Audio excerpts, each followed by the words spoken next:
Buat teman-temanku yang baru gabung, bisa cek di playlist untuk urutan videonya, dan bisa juga cek di playlist untuk judul barunya. Bab 471, Tidak ada yang salah dengan mata tuanmu. Lu Mingzu pernah bertarung dengan permaisuri di istana sebelumnya. Wanita di depannya bahkan lebih sombong dari permaisuri.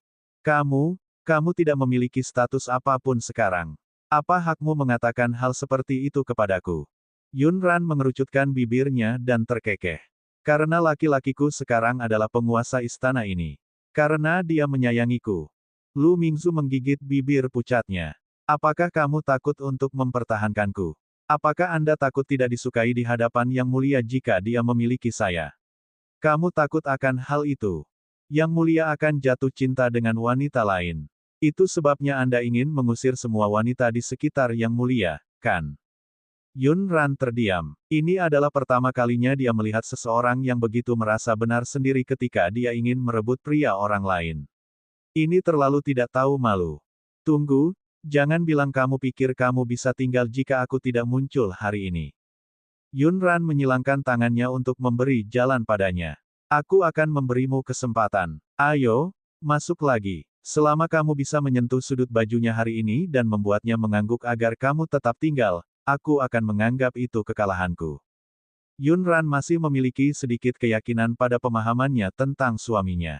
Kamu mengatakannya, selama Yang Mulia mengangguk, Anda tidak akan memaksa saya pergi. Ya, aku bilang begitu.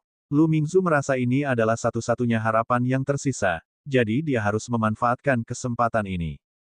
Dia harus memikirkan cara agar Yang Mulia menjaganya. Bagaimana dia bisa membuat Yang Mulia mengangguk dan membiarkannya tinggal. Lu Mingzu ingat bahwa ketika dia paling disukai, dia pernah mendengar Kaisar menyebutkan beberapa rumor tentang latar belakang orang ini. Ibu kandungnya adalah orang suci dari sebuah klan kecil. Dia diculik secara paksa oleh Kaisar tua ke istana, jadi dia melampiaskan semua kebenciannya pada Kaisar tua pada anak itu. Belakangan, untuk membalas dendam pada Kaisar lama, ibu kandungnya dengan sengaja merayu para penjaga di istana dan menjadikan Kaisar tua itu selingkuh. Kaisar tua bukanlah orang yang baik hati. Setelah mengetahui bahwa wanitanya telah mengkhianatinya, dia menguncinya di dalam kandang binatang bersama beberapa binatang buas yang lapar. Saat itu, Kaisar lama sudah cukup kejam untuk memaksa Kaisar saat ini menyaksikan tanpa daya saat ibunya dicabik-cabik oleh binatang iblis ganas itu. Itulah mengapa orang ini berdarah dingin dan tidak bisa didekati. Namun, orang-orang seperti itu biasanya sangat mendambakan cinta dan perhatian orang lain. Lu Mingzu merasa berani dan melangkah ke aula. Melihat Yunran masih berdiri di luar dan tidak berniat mengikutinya masuk, para penjaga rahasia mengkhawatirkannya. Nona Yunran, jika kamu tidak mengikutinya, bukankah kamu akan marah jika dia benar-benar menggunakan suatu tipuan untuk membuat guru mempertahankannya? Yunran berkata, jangan khawatir, tidak ada yang salah dengan mata tuanmu. Beberapa detik setelah Yunran selesai berbicara, sebuah benda terbang keluar dari aula. Tepat setelah itu terdengar suara tidak senang Mo Bei Yuan. Enyah. Ada juga suara susu pak kecilnya. Rebut ayah. Sweetie Cake akan mengusirmu, Ham. Yunran membuat tebakan buta. Di aula tadi, kemungkinan besar orang yang menyerang bukanlah Mo Bei Yuan, melainkan paket kecilnya. Dia melambaikan tangannya pada penjaga rahasia. Baiklah, bawa dia pergi. Hanya Lu Mingzu sendiri yang tahu bahwa setelah masuk, dia bahkan tidak punya waktu untuk berbicara dan mengungkapkan niatnya sebelum dia ditendang oleh sesosok kecil yang bergegas dari meja. Tidak, aku tidak akan pergi. Saya masih memiliki sesuatu untuk diberitahukan kepada Yang Mulia. Lepaskan saya. Bab 472, Takut Sendirian. Penjaga rahasia dari 23 divisi telah lama berada di sisi Mo Bei Yuan dan telah melihat semua jenis wanita. Mereka telah melihat banyak orang berkulit tebal yang menemukan berbagai alasan untuk tetap tinggal. Oleh karena itu, mereka sama sekali tidak mau mendengarkan wanita ini. Ketika Yunran melangkah ke aula, dia melihat pak kecilnya berdiri di meja kekaisaran di depan Mo Bei Yuan. Ada tumpukan tugu peringatan di meja lebar. Mo Bei Yuan takut pengepak itu akan jatuh dari meja secara tidak sengaja, jadi dia berdiri dan mengangkat tangannya ke belakang pengepak, mempertahankan postur pelindung. Pak kecil, yang berdiri di atas meja, meletakkan tangannya di pinggul dengan marah, tampak seperti dia akan menendang siapapun yang mendekati ayahnya lagi. Tentu saja, Yunran merupakan pengecualian. Ibu, Sweetie Cake baru saja melindungi ayah dan mengusir telur jahat itu. Yunran berkata pelan, dengan sikap protektif Pak kecil itu, aku khawatir tidak banyak wanita yang berani mendekati Mo Beiyuan di masa depan. Lagi pula, siapa yang memiliki tubuh bagus untuk menahan tendangan Pak kecilnya? Setelah krisis terselesaikan, Pak kecil itu berjongkok di meja kekaisaran. Mo Beiyuan sedang meninjau peringatan di tangannya dan menangani berbagai masalah. Pak kecil itu sedang menggambar dan bermain sendirian di sampingnya. Setelah menggambar, dia bahkan meniru ayahnya dan mencap lukisan besar miliknya dengan segel giok. Yunran tahu bahwa Mo Beiyuan menyayangi Pak kecil itu, jadi dia membiarkannya. Keduanya menemani Mo Beiyuan hingga malam hari. Mo Beiyuan memiliki terlalu banyak barang. Dia ingin menyelesaikannya sesegera mungkin dan membawa Yunran dan kedua anaknya ke istana. Itu sebabnya dia menahannya dan tidak kembali. Sekarang setelah dia melihat mereka, dia menyadari betapa dia merindukan mereka. Ran, bisakah kalian tidak pergi malam ini? Tetaplah bersama Sweetie Cake dan temani aku. Istana ini terlalu besar. Aku takut sendirian. Mata indah Yunran berbinar saat dia meliriknya. Apakah Mo Beiyuan akan takut? Siapa yang percaya omong kosong seperti itu? Saat ini, Pak kecilnya mengedipkan mata besarnya dan menepuk dada kecilnya. Ayah, jangan takut. Sweetie Cake akan tetap tinggal untuk menemani ayah dan melindungi ayah. Yunran bertanya-tanya, bagaimana aku bisa melupakan Pak kecil ini? Terlepas dari apakah orang lain mempercayai kata-kata Mo Beiyuan atau tidak, Pak kecil itu pasti akan mempercayainya. Dia hanya bisa meminta seseorang mengirim surat ke kediaman dan meminta Bai Wan dan Xuan Yuan Yu membantu mengurus Bun. Ketika Yunran memasuki istana pada siang hari, dia juga bertanya pada Bun apakah dia ingin masuk istana bersama mereka untuk menemui ayahnya. Namun Bunnya mengatakan bahwa dia sibuk mempelajari ular dan serangga berbisa dan tidak punya waktu untuk datang ke istana menemui ayahnya. Ia bahkan mengatakan bahwa ayahnya sudah dewasa dan pasti bisa menjaga dirinya dengan baik. Tidak ada apapun yang bisa dilihat. Yunran hanya bisa datang sendiri dengan Little Sweetie Cake. Setiap aula di istana lebih besar dari halaman istana Yuan. Tempat tidurnya secara alami jauh lebih besar. Ini adalah hal yang paling membahagiakan bagi Sweet Cake. Bola ketan kecil dan ibunya pergi ke kolam air panas untuk bermain air. Pak kecil itu sedang bersenang-senang dan tidak mau keluar dari kolam. Yunranlah yang dengan paksa membawanya keluar dari kolam. Datang lagi lain kali. Memem, lain kali kamu harus mengajakku. Ajak kakak Yanki, Bang, ayo bermain bersama. Yunran berkata, tentu, tidak masalah. Tapi apakah Pak kecil ini yakin Bun dan Yanki suka memainkan ini? Sebuah permainan di mana kepala terombang-ambing di dalam air. Yunran mengeringkan rambut Pak Rat dan membungkusnya dengan selimut kecil sebelum menyerahkannya ke Mo Beiyuan untuk merawatnya. Baru setelah itu dia berendam di kolam. Ketika dia keluar dari kamar mandi dan kembali ke kamar tidur di aula sebelah, Pak kecil itu sudah tertidur. Ketika Mo Beiyuan melihatnya masuk, dia berdiri dan melangkah ke arahnya. Bab 473, teknik menggoda sangat kuat. Yunran baru saja mandi. Meski air di rambutnya sudah diseka, namun masih dalam keadaan setengah kering. Tidak ada apapun yang dioleskan di wajahnya, tapi selembut telur yang dikupas. Dia terbungkus jubah besar dengan pakaian dalam berwarna merah muda dan putih sederhana di dalamnya. Kerah longgarnya sedikit bengkok, memperlihatkan tulang selangkanya yang indah dan menggoda serta tali pakaian dalamnya yang berwarna merah muda.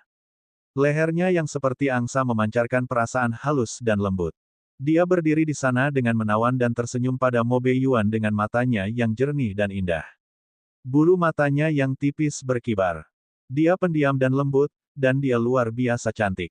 Ran, apa kamu lelah setelah mandi? Biarkan aku membawamu pergi. Suara Mo Beiyuan sedikit serak.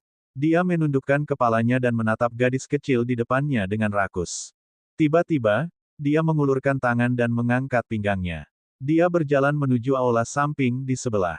Yunran tercengang. Jadi, dia baru saja mandi. Mengapa dia bahkan tidak bisa berjalan setelahnya? Mengetahui bahwa dia mengarang alasan untuk mendekatinya, Yunran hanya mengangkat tangannya dan melingkarkannya di lehernya. Tanpa diduga, dia akan mencondongkan tubuh dan menciumnya saat mereka berjalan. Gerakannya mendesak dan cepat. Bibir tipisnya mendarat di dahi dan rambut Yun Ran berulang kali. Yun Ran ditempatkan di atas meja yang penuh dengan peringatan. Dia terpaksa mengangkat dagunya dan lehernya yang ramping, menahan ciumannya yang sangat panas dan penuh gairah. Saat Yun Ran dicium olehnya, matanya berkaca-kaca dan sudut matanya merah. Dia sedikit gemetar. Orang ini terlalu gila. Meski hanya ciuman, itu akan membuatnya tersipu dan jantungnya berdebar kencang setiap saat. Seolah-olah seluruh tubuhnya bukan miliknya lagi, naik dan turun bersamanya. Namun, seseorang bahkan lebih gila dari Yun Ran. Dia memegang wajah Yun Ran dan bibir tipisnya menelusuri wajah Yun Ran berulang kali. Mo Beiyuan, kamu, bersikaplah lembut. Jangan bangunkan Sweetie Cake. Suara Yun Ran serak, dan dia hampir bersemangat. Dia akhirnya mengerti bahwa, dibandingkan dengan pesona pria ini, racun parasit tampaknya tidak terlalu berpengaruh padanya.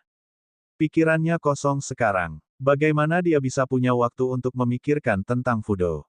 Jika dia tidak mengenalnya dengan baik, Yun Ran akan curiga bahwa dia adalah kekasih yang berpengalaman. Kalau tidak, bagaimana gerakan provokatifnya bisa begitu kuat? Mo Beiyuan, kesibukan apa yang kamu lakukan di istana beberapa hari terakhir ini? Apakah ada sesuatu yang saya bisa lakukan?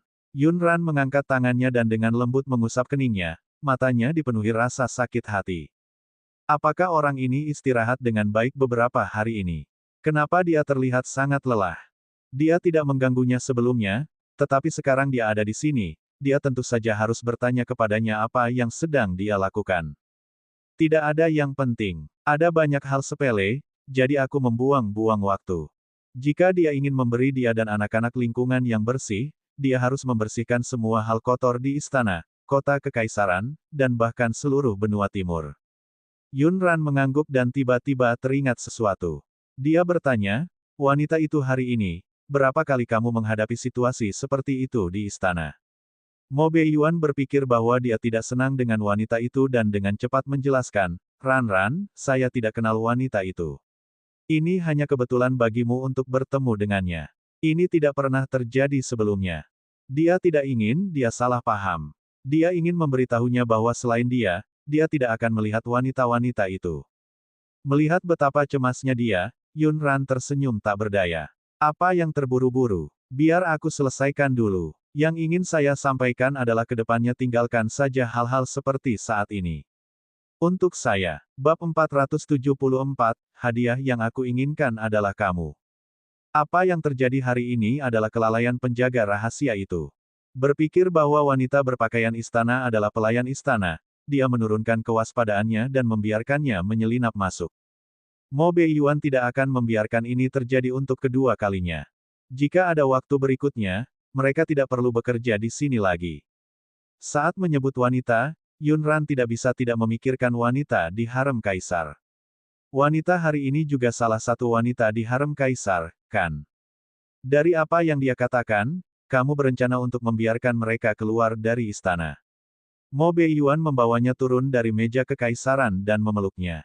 Dia bersandar di kursi. Dia terlihat lelah, tapi suasana hatinya paling tenang dalam beberapa hari terakhir. Cukup bagiku untuk menghidupimu dan kedua anakmu. Saya tidak tertarik membantu orang lain membesarkan wanita. Yun Ran senang mendengar ini. Dia bersandar di dadanya dan tersenyum padanya dengan kepala dimiringkan. Mata hitamnya masih memantulkan cahaya bulan. Dia memutar tubuhnya dan mengubah posisinya sehingga dia menghadapnya. Dia mengangkat lengannya yang cantik dan ramping dan dengan lembut mengangkat dagunya dengan ujung jari bulat berwarna merah muda. Dia memiliki postur seorang hooligan wanita. Dia licik dan suka bermain. Kamu melakukannya dengan baik dalam hal ini. Hadiah apa yang kamu inginkan? Di bawah lingkaran cahaya hangat, mata gadis kecil itu dipenuhi cahaya. Rambut hitamnya tergerai seperti air terjun, dan bibirnya melengkung. Wajahnya yang manis dan cantik bagaikan bunga lembut di awal musim semi, memancarkan kecantikan yang tiada taraf. Jakun Mo Beiyuan menegang. Bibir tipisnya sedikit terbuka dan dia berkata dengan suara serak, aku menginginkanmu. Yun Ran mengira dia sudah setengah menjalani hukumannya. Ketika dia tidak mendengarnya melanjutkan setelah sekian lama, dia bertanya, apa yang kamu ingin aku lakukan? Ran, hadiah yang kuinginkan adalah kamu. Mata aneh itu diliputi cahaya gelap, seolah ada sesuatu yang mendidih di dasar matanya dan hampir meluap. Yun Ran tidak memiliki kemampuan untuk menggodanya tetapi bersikeras melakukannya. Sekarang setelah dia berhasil, dia tidak berani terus bermain. Dia dengan lembut memalingkan wajahnya dan menghindari tatapannya. Dia tidak berani menatapnya karena dia pemalu dan matanya berlumuran merah. Hadiah ini tidak dihitung karena aku milikmu sejak awal. Mo Beiyuan menopang lengannya dan memblokir kursi kayu yang dingin untuknya, takut dia akan menabraknya secara tidak sengaja ketika dia mundur. Baiklah, ayo kita ubah. Aku ingin kamu berjanji padaku, apapun yang terjadi. Terjadi, kamu tidak akan meninggalkanku. Yun Ran tertegun sejenak dan segera menoleh ke arahnya. Kenapa kamu tiba-tiba mengatakan ini? Apa terjadi sesuatu? Mo Beiyuan menundukkan kepalanya dan mendekat padanya, dengan lembut menempelkan dahinya ke dahinya. Semuanya baik. Aku hanya ingin kamu tetap di sisiku selamanya. Selama beberapa hari terakhir, dia merasa tidak nyaman. Kadang-kadang, dia bahkan berpikir bahwa dia akan meninggalkannya. Tapi dia jelas berada tepat di sampingnya, tepat di depannya. Kenapa dia punya pikiran kacau seperti itu? Mo Beiyuan, apakah kamu terlalu lelah? Yun Ran menatapnya dengan ekspresi khawatir. Dia mengambil inisiatif untuk mendekatinya dan membenamkan wajahnya di bahunya. Saya lelah. Bawa aku kembali tidur. Saat dia menggendongnya barusan, salah satu sepatunya terjatuh, dan dia tidak ingin melompat ke tempat tidur dengan satu kaki. Yun Ran menatap postur tidur paket kecilnya yang heroik dan mendominasi, dan senyuman muncul lagi di matanya. Untungnya ukurannya cukup besar. Dengan orang dewasa dan anak-anak menemaninya, jarang sekali Mo Beiyuan bisa mendapatkan istirahat malam yang nyenyak. Keesokan harinya, dia harus terus berurusan dengan gunung peringatan. Bab 475, apakah kamu benar-benar pergi? Yun Ran tinggal di istana bersama Pekrat selama beberapa hari. Selama periode waktu ini, orang yang paling bahagia bukanlah Pak kecil itu, melainkan para penjaga rahasia di sekitar Mo Beiyuan. Lagi pula, dengan adanya Nona Yun Ran dan Sweetie Cake, tuan mereka menjadi ramah. Suasana awalnya rendah di aula juga dipenuhi dengan tawa kecil dan suara kekanak-kanakan dari Pak kecil itu. Ayah, lihat anak kucing Sweetie Cake. Bukankah itu lucu? Ia suka makan manisan Houghton. Namanya mendengkur. Itu mendengkur. Ayah, kue manis sudah selesai. Dia akan menginjak-injak. Sweetie Cake sudah selesai bersembunyi. Ayah bisa datang untuk mencari Sweetie Cake. Keuntungan dari aula ini adalah Pak kecil itu langsung bermain petak umpet di aula dan bahkan memaksa orang sibuk seperti Mo Beiyuan untuk mencarinya. Yun Ran tidak bisa selalu membiarkan Pekrat mengganggu Mo Beiyuan dan mempengaruhi pekerjaannya. Kemudian, dia membawa Pak kecil itu berkeliling istana. Setelah Mo Beiyuan menyetujui setumpuk peringatan, dia menjepit ruang di antara alisnya. Melihat Yun Ran dan Pak Rat belum kembali, dia memanggil penjaga rahasia untuk bertanya. Kemana mereka pergi? Kenapa mereka belum kembali? Nona Yun Ran dan Sweetie Cake seharusnya masih berkeliaran di istana. Masih mengembara. Sudah berapa lama mereka berada di sana? Mengapa mereka masih berkeliaran? Apa terjadi sesuatu? Kerutan di kening Mo Beiyuan semakin dalam. Kemudian, tanpa menunggu jawaban penjaga rahasia, dia bangkit dan pergi mencari mereka. Para penjaga rahasia yang tercengang tertinggal. Apakah Nona Yun Ran dan kue manis sudah lama hilang? Kurang dari 2 jam. Apakah itu terhitung lama? Istana itu terlalu besar. Yun Ran dan Pak kecil itu hanya berkeliaran di area kecil selama 2 jam. Yun Ran terkejut melihatnya. Sebelum dia sempat bertanya mengapa dia ada di sini, si Pekrat berlari dengan kaki pendeknya seperti petasan kecil. Mo Beiyuan juga menekuk lutut dan berjongkok. Dia membuka lengannya dan membiarkan Pak kecil itu jatuh dengan mantap ke dalam pelukannya. Ayah, apakah kamu di sini untuk mencari Sweetie Cake dan ibu? Antusiasme sang Pekrat membuat mereka yang belum tahu lebih baik mengira ayah dan putrinya sudah lama tidak bertemu. Yun Ran sudah bisa meramalkan adegan keengganan ayah dan anak ini ketika dia meninggalkan istana bersama Pekrat. Seperti yang diharapkan, saat makan siang, Yun Ran baru saja menyebutkan bahwa dia ingin membawa Pekrat itu kembali ke Yuan Mansion nanti. Keduanya menatapnya pada saat bersamaan. Wajah Pak kecil itu tegang. Pipi merah mudanya menggembung saat ia berbicara dengan cemas, Ibu, ayah akan takut jika dia sendirian. Mo Beiyuan juga meletakkan mangkuk dan sumpit di tangannya. Apakah kamu benar-benar pergi? Yun Ran menatapnya. Sampai kapan dia akan terus menggunakan alasan dia takut ketika dia tidur sendirian? Saya hanya merasa kami tidak bisa membantu banyak di istana. Ini sedikit banyak akan mempengaruhi pekerjaanmu.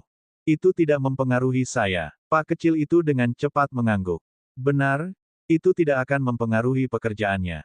Karena Sweetie Cake sangat penurut. Ayah dan putrinya saling bergema dan menatap Yun Ran dengan tulus. Bagaimana Yun Ran bisa begitu kejam hingga memisahkan mereka? Dia mengangkat tangannya dan mengusap kepala Pak kecil itu. Baiklah, kalau begitu ayo kita tinggal di istana. Sweetie Cake akan menemani ayah beberapa hari lagi. Namun, ibu harus pulang dan mengunjungi kakakmu. Kedua paket kecil itu memiliki kepribadian yang berbeda. Little Sweetie Cake suka dekat dengan orang tuanya, sedangkan Bun memiliki kepribadian yang mandiri. Tapi betapapun mandirinya dia tetaplah anak-anak. Yun Ran tidak melihatnya selama berhari-hari, jadi dia tentu saja merindukannya. Kalau begitu suruh penjaga rahasia pergi ke istana Yuan dan bawa Bun ke istana.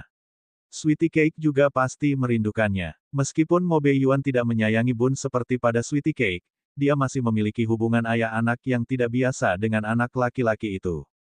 Bab 476, Putri Kecil Biasa. Tanpa diduga, dia tinggal selama setengah bulan. Mereka tinggal sampai hari penobatan Mo Beiyuan. Yun Ran membuka matanya dengan linglung dan melihat Mo Beiyuan mengenakan jubah naga hitam yang disulam dengan pola naga. Dia sedang memeluk Sweetie Cake kecilnya dan memberinya makan. Mo Beiyuan biasanya mengenakan pakaian kasual biasa. Hari ini, pakaiannya tidak biasa. Melihat dia telah bangun, Mo Beiyuan berdiri dan menggendong si kecil dengan satu tangan sambil menuangkan secangkir teh untuknya dengan tangan lainnya. Yun Ran mengambil cangkir teh yang dia berikan padanya dan menyesapnya untuk melembabkan tenggorokannya. Dia mengukurnya dari ujung kepala sampai ujung kaki sebelum berkata, apakah ada hal penting yang kamu butuhkan hari ini? Kue manis tahu. Ayah akan berpartisipasi dalam upacaranya. Pak kecil itu mengangkat tangan kecilnya. Dia sangat aktif di pagi hari. Penobatan. Pak pengepak tidak mengatakannya dengan terlalu jelas, tapi Yun Ran bisa menebaknya. Hari ini adalah penobatanmu. Kenapa kamu tidak memberitahuku tentang masalah sebesar ini sebelumnya? Pikiran Yun Ran langsung jernih. Itu hanya formalitas. Apakah kamu ingin tidur lagi? Mo Beiyuan benar-benar merasa upacara penobatan ini tidak penting. Dia awalnya ingin membatalkannya, tetapi para abdi dalam membuat keributan di depannya, membuatnya pusing. Upacara penobatan hari ini juga sederhana. Bagaimana mungkin Yun Ran masih tidur? Dia segera bangkit dan membereskannya, ingin mengambil paket kecil itu dari pelukannya. Namun, Pak kecil itu terus mengelilinginya, mengatakan bahwa ayahnya ingin membawanya ke upacara untuk bermain. Yun Ran terdiam. Kamu berjanji untuk membawanya bersamamu. Ya, apakah Ran ingin pergi dan melihatnya juga? Yun Ran melambaikan tangannya. Saya akan lewat. Sebenarnya Yun Ran cukup penasaran. Lagi pula, dia belum pernah melihat upacara penobatan. Namun, dia tahu bahwa dengan statusnya saat ini, tidak pantas baginya untuk tampil di acara penting bersamanya. Tapi apakah kamu melanggar aturan jika pergi bersama Sweetie Cake? Yun Ran adalah orang yang disengaja dan tidak terkendali, tetapi dia juga tahu bahwa ada banyak aturan dalam keluarga kerajaan. Bagaimanapun, Mo Beiyuan baru saja menjadi kaisar benua timur belum lama ini. Tidak perlu menimbulkan masalah baginya karena kehadiran Sweetie Cake di penobatan hari ini. Mo Beiyuan melihatnya khawatir dan menatapnya dalam-dalam. Ran, aku adalah kaisar benua timur sekarang. Kata-kataku adalah aturannya. Anda dan anak Anda tidak perlu lagi menderita karena siapapun atau apapun. Yun Ran tersenyum. Dia terbiasa bersikap santai dan pikirannya tidak terlalu kuno. Karena dia merasa tidak ada masalah, dia tidak menghentikannya lagi dan membiarkan dia membawa serta Pak kecil itu. Oleh karena itu, pada saat penobatan kaisar baru di benua timur, para bangsawan akan melihat kaisar baru mereka menggendong bayi berwarna merah muda di gendongannya. Mata hitam besar anak itu sangat indah, dia seperti anak kecil yang abadi. Anak itu tersenyum pada semua orang, membuat mereka ingin naik dan memeluknya. Semua orang juga mengetahui identitas anak ini. Dia adalah putri kecil yang disayangi oleh Yang Mulia dan juga merupakan harta karun yang dianugerahkan oleh surga kepada benua timur mereka. Saya khawatir Yang Mulia melanggar aturan untuk menggendong seorang putri kecil saat dia naik tahta dan memuja langit dan leluhur. Aturan. Kapan orang ini pernah berbicara tentang peraturan? Lagi pula, apakah dia mengandung seorang putri kecil biasa? Dia sedikit abadi yang dianugerahkan oleh surga kepada kita. Benua Timur. Yang Mulia ingin keluarga kerajaan di benua timur melihat makhluk kecil abadi di benua timur. Kota Kekaisaran benua timur tidak kecil dan tidak besar. Perbuatan Sweetie Cake sebelumnya telah menyebar. Sesuatu tentang menangkap hantu sungai, menundukkan binatang dewa, mengangkat atap untuk menyelamatkan orang ketika tanah berguncang.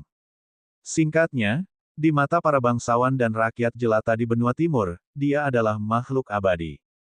Bab 477, Memulihkan Kepolosan Keluarga Bai. Setelah upacara penobatan, hal pertama yang harus dilakukan Mo Beiyuan adalah membuka kembali kasus ketidakadilan keluarga Bai dan memulihkan identitas Bai Wan dan Bai Ze.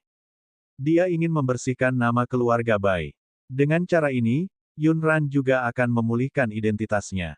Kini, bukti dan saksi kasus keluarga Bai sudah sangat lengkap. Saat ayah dan anak Cui ditarik keluar, Bai Wan dan Bai Ze juga berdiri. Di bawah pengawasan pribadi Mo Beiyuan, kasus keluarga Bai akhirnya terungkap ke dunia luar. Bai Wan dan Bai Ze memulihkan identitas mereka. Mo Beiyuan bahkan mengangkat kembali Bai Ze sebagai jenderal. Dia mengembalikan semua kejayaan keluarga Bai kepada keluarga Bai. Anggota keluarga Bai yang diasingkan semuanya telah mendapatkan kembali kebebasan mereka. Identitas Bai Wan telah dipulihkan. Berikutnya adalah identitas Yunran. Sekelompok orang berbeda pendapat tentang cara mengembalikan identitas Yunran. Yang dimaksud Suan Yuan Yu adalah dia akan membawa Bai Wan, Yunran, dan anak-anak lainnya kembali ke Wuhan. Dia akan mengadakan pernikahan dengan Bai Wan terlebih dahulu. Setelah Bai Wan dianugerahi gelar tersebut, dia akan memberitahu dunia bahwa Yunran adalah anak mereka dan satu-satunya putri kecil di Wuhan. Namun sarannya ditentang langsung oleh Bai Ze. Meskipun dia bukan putri kecil Wuhan, keluarga Bai bisa melindunginya sekarang. Kebaikan Kaisar Wuhan tidak diperlukan. Bai Ze melirik adiknya dan berkata, juga, Xiao Wan tidak berniat menikahimu. Tidak ada yang peduli dengan posisi sebagai permaisuri Wuhan. Sebagai kakak laki-laki, ada alasan mengapa Bai Ze tidak menyukai Suan Yuan Yu. Pria ini telah mengi adiknya dan membuatnya sangat menderita sendirian. Dia tidak memenuhi syarat untuk menjadi menantu keluarga Bai. Suan Yuan Yu panik dan menatap Bai Wan. Nada suaranya terdengar hati-hati. Wan Wan, bagaimana menurutmu? Apakah Anda bersedia mengikuti saya kembali ke Wuhan? Dia sudah memikirkannya dengan matang. Selama Bai Wan dan Yunran mengangguk, dia akan membawa mereka pergi bahkan jika yang lain menghentikannya. Di bawah tatapan banyak orang, Bai Wan berada dalam posisi yang sulit. Dia tidak ingin kakaknya bersedih, dia juga tidak ingin melihat tatapan kecewa Suan Yuan Yu. Namun, Bai Wan segera mengetahui apa yang harus dia lakukan. Sekarang, keluarga Bai hanya bisa mengandalkan dia dan saudara laki-lakinya. Keluarga Bai akhirnya menyelesaikan keluhan mereka. Dia ingin tinggal dan berbuat lebih banyak untuk keluarga Bai dan para prajurit yang tewas secara tragis di pasukan Bai saat itu. Dia tidak ingin mengikuti Suan Yuan Yu kembali ke Wuhan dan menjadi permaisuri di istana untuk menikmati kekayaan dan kemuliaan dengan hati nurani yang bersih. Dia tahu bahwa apa yang terjadi saat itu tidak ada hubungannya dengan Suan Yuan Yu. Itu adalah kesalahan mantan Kaisar Wuhan dan Kaisar Malang di benua timur. Namun, ayahnya, saudara laki-laki kedua, dan saudara laki-laki ketiga, serta Bai. Tentara keluarga yang meninggal secara tragis, menemui nasib mereka selama pertempuran dengan Wuhan. Dan dia tidak menikah dengan pria biasa dari Wuhan. Dia menikah dengan Kaisar Wuhan. Tidak peduli seberapa jernih pikiran Bai Wan, dia tidak bisa melewati penghalang di hatinya. Dia merasa jika dia melakukan ini, dia akan mengecewakan ayahnya, kakak kedua, dan kakak ketiga. Dia akan mengecewakan tentara keluarga Bai yang meninggal secara tragis saat itu. Suan Yuan Yu, maafkan aku tidak akan kembali ke Wuhan bersamamu, aku juga tidak akan menjadi permaisuri Wuhan. Tubuh tinggi dan lurus Suan Yuan Yu tiba-tiba bergoyang. Dia jelas tersenyum, tapi matanya dipenuhi kesedihan yang tak ada habisnya. Wan Wan, bukankah kita sudah sepakat? Ketika masalah keluarga Bai selesai, keluarga kami akan kembali ke Wuhan bersama. Sudahkah kamu lupa? Bai Wan menatapnya dengan mantap, tapi dia tidak berani menatap matanya. Suan Yuan Yu, aku belum pernah mengucapkan kata-kata ini. Selama ini, kamu hanya berbicara pada dirimu sendiri. Bab 478, tidak ada lagi perang di antara kita. Suan Yuan Yu tidak akan menyerah. Jika dia ingin melepaskannya, dia pasti sudah melakukannya sejak lama. Namun, dia telah mencarinya selama 20 tahun dan menunggunya selama 20 tahun. Dia tidak melakukan semua itu untuk mendengarnya berkata, itu tidak mungkin bagi kami. Kembalilah sendiri. Jika Wan Wan tidak ingin menjadi permaisuri Wuan, kamu tidak akan mau. Tidak ada yang mengesankan. Saat kita kembali, aku akan memberikan tahta Wuan kepada adikku. Saya akan tinggal di benua timur bersama Anda dan anak-anak dan pergi ke keluarga Bai untuk menjadi menantu. Suan Yuan Yu tersenyum saat berbicara. Seolah-olah keluarga mereka bersatu dan ada masa depan indah menantinya. Bai Wan mengepalkan tangannya di balik lengan bajunya. Tubuh kakunya bergerak sedikit. Dia memegang tangan Suan Yuan Yu dan melangkah keluar aula. Tidaklah pantas untuk memperlihatkan hubungan mereka begitu jelas di depan semua orang.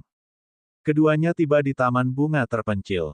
Bai Wan mengerutkan kening dan berkata tanpa daya, Suan Yuan Yu, bisakah kamu berhenti bermain-main?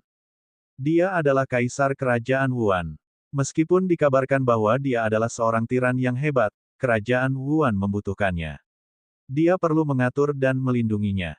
Bagaimana dia bisa mengucapkan kata-kata kekanak-kanakan seperti, serahkan Wuhan pada putri sulung dan tinggi dewa di benua timur.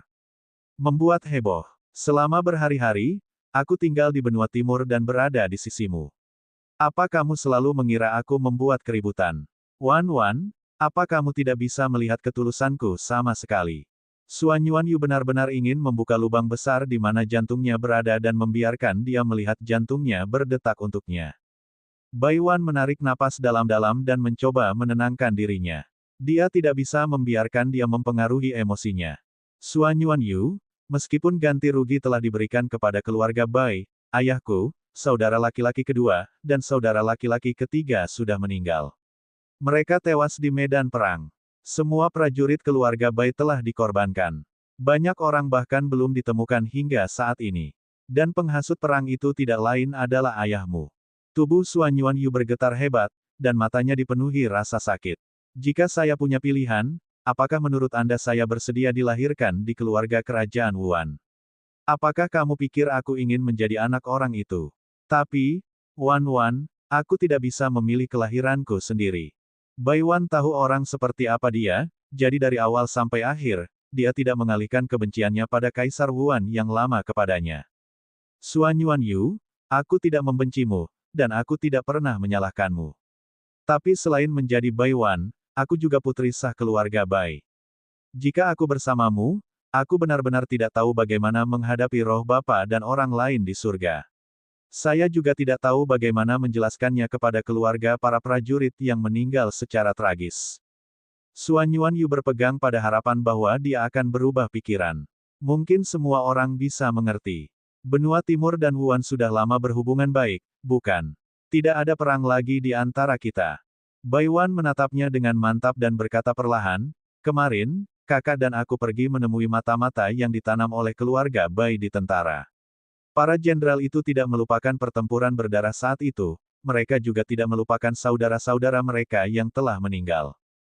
Di mata orang-orang itu, Suan Yuan Yu adalah Kaisar Wuhan. Dia adalah putra seorang tiran yang memulai perang di Wuhan. Mereka sudah menebak hubungan antara Xiao Ran dan kamu.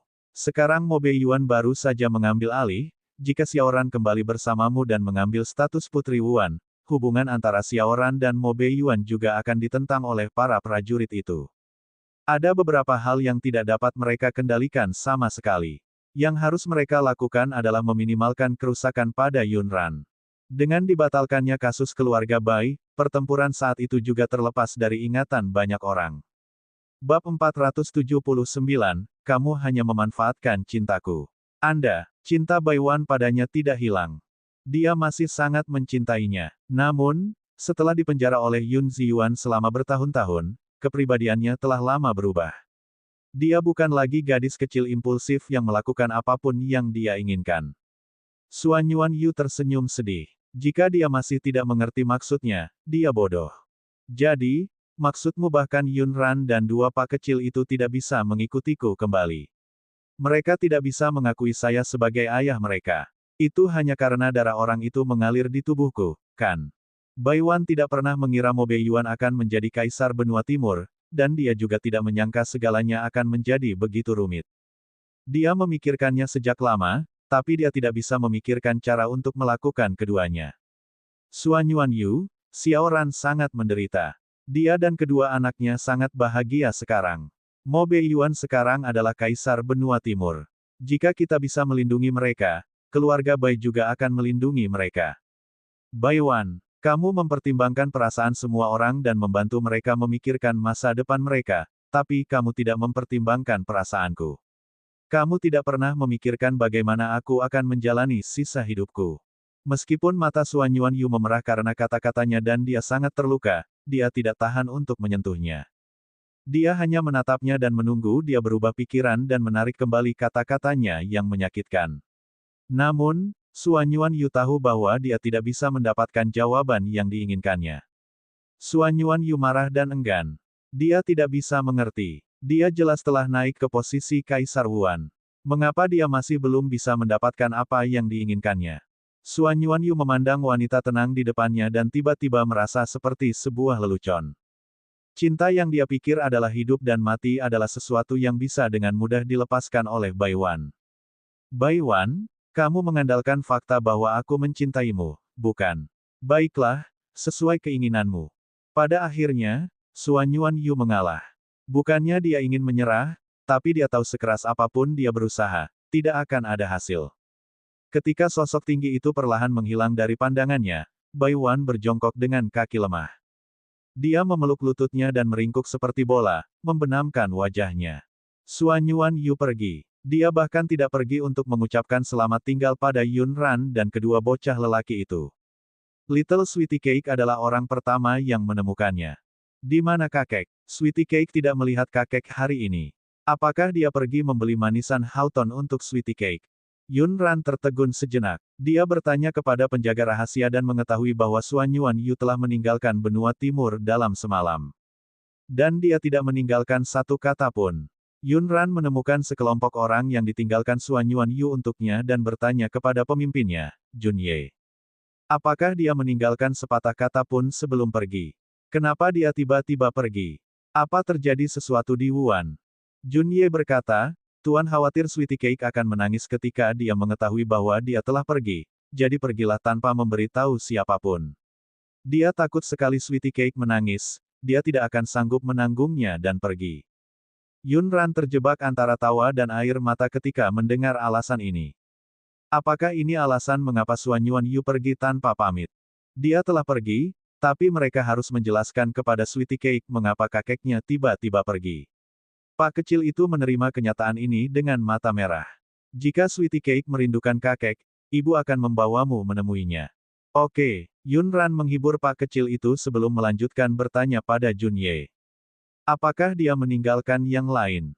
Kemarin, Bai Wan dan Suan Yuanyu bertengkar mengenai apakah mereka harus kembali ke Wuan. Yun Ran juga ada di sana. Menurut Yun Ran, masalah ini adalah masalah hubungan antara Bai Wan dan Suan Yuanyu. Usianya sudah sangat tua, jadi tidak pantas baginya untuk ikut campur dalam masalah hubungan orang tuanya. Oleh karena itu, dia tidak bertanya. Bab 480, Ayahku paling menyukai ibuku. Jun Ye menceritakan semua yang dikatakan tuannya sebelum dia pergi. Guru meminta kami untuk tinggal di benua timur untuk melindungi Anda. Jika terjadi sesuatu, kami akan segera mengirimkan pesan ke Wuan. Guru juga berkata bahwa jika Kaisar Benua Timur menindas Anda, dia akan segera membawa orang ke sana dan membawa Anda serta kedua tuan muda itu kembali ke Wuan. Tidak, ayahku paling menyukai ibuku. Dia tidak akan menindas ibuku. Ayahku bahkan akan menemani ibuku tidur. Pak kecil itu adalah iblis yang melindungi ayah. Dia tidak mengizinkan siapapun berbicara buruk tentang ayahnya. Dia segera berbicara mewakili ayahnya. Yun Ran tercengang. Yun Ran berdehem dengan canggung. Baiklah, aku mengerti. Anda bisa pergi dulu. Mengetahui bahwa semuanya normal di Wuan, dia merasa lega. Namun, melihat kepergian mendadak Xuan Yuanyu, ada kemungkinan besar Bai Wan telah meyakinkannya. Xuan Yuanyu telah menunggu Bai Wan selama 20 tahun. Dia telah mencari Bai Wan selama 20 tahun, tapi tidak ada seorang pun atau apapun yang membuatnya menyerah. Tak disangka, yang membuatnya menyerah pada akhirnya adalah Bai Wan yang akhirnya ia temukan setelah mencari selama 20 tahun. Yunran adalah satu-satunya garis keturunan mereka berdua, tapi tidak ada yang benar atau salah dalam hubungan ini. Sebagai seorang anak, tidak baik baginya untuk membujuk siapapun.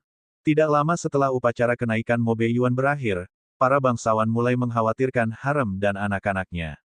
Belakangan ini, tugu peringatan yang dikirimkan kebanyakan membicarakan tentang berdirinya seorang permaisuri di benua timur. Ada juga yang langsung menulis surat menasihatinya, berharap bisa mengeluarkan dekrit untuk memilih sekelompok selir memasuki istana untuk melahirkan lebih banyak pangeran dan putri kecil guna memperkuat garis keturunan keluarga kerajaan. Mobe Yuan masih bisa membaca sarannya. Lagi pula, dia juga punya rencana untuk menunjuk seorang permaisuri. Dia sudah lama ingin menikahi Yunran dan memberinya status, kalau-kalau masih ada orang yang membahas identitas Yunran. Tapi memorandum apa yang membuatnya memilih seorang gadis? Pada sidang pagi hari, Mobe Yuan masih geram dengan masalah ini. Aku tidak ingin kamu mengganggu haremku. Saya punya anak. Aku juga punya wanita yang kucintai. Setelah kehilangan kesabaran, tidak ada lagi yang berani menyinggung soal pemilihan bakat. Watak orang ini terkenal buruk dan dia tidak bisa dianggap enteng. Kata-kata Mobe Yuan di pengadilan sedikit dibumbui oleh penjaga rahasia dan menyebar ke Yunran. Di hadapan semua anggota istana, guru berkata bahwa Nona Yunran adalah wanita yang paling dia cintai dalam hidup ini. Tidak seorang pun diperbolehkan menyentuh sehelai rambut pun pada wanita yang dicintainya, atau dia akan menghancurkan seluruh keluarga mereka. Dia juga mengatakan bahwa dia akan menyingkirkan siapapun yang membujuknya untuk mengadakan pemilihan bakat lagi. Yunran tercengang. Baiklah, dia bukanlah seseorang yang bisa mengucapkan kata-kata berbunga-bunga seperti itu. Jangan mengutarakan omong kosong. Apa sebenarnya yang terjadi di pengadilan? Katakan padaku yang sebenarnya. Thunderbolt menggaruk kepalanya dan terkekeh. Selama periode waktu ini, para menteri merasa sangat bosan sehingga mereka mulai mengelola harem guru. Mereka bersikeras bahwa tidak ada seorang pun di harem dan guru hanya mempunyai sedikit ahli waris. Mereka meminta guru untuk memilih lebih banyak selir untuk memasuki istana dan membantu keluarga kerajaan berkembang biak. Guru membuat ulah di sidang pagi-pagi ini dan memberitahu para abdi dalam bahwa dia memiliki anak dan wanita yang dia cintai.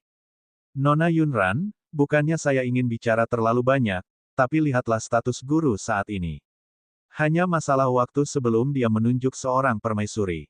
Mengapa Anda tidak mengangguk dan menyetujuinya? Dengan begitu, para bangsawan itu tidak akan terus mengganggu guru dengan masalah ini. Thunderbolt tahu bahwa gurunya tulus kepada Nona Yunran. Sekarang, karena dia sudah menjadi kaisar, tidak ada lagi yang perlu dikatakan. Tidak masuk akal jika keduanya tidak bersama secara resmi. Tapi kenapa tuannya tidak merasa cemas sama sekali? Thunderbolt takut gadis sebaik itu akan direnggut.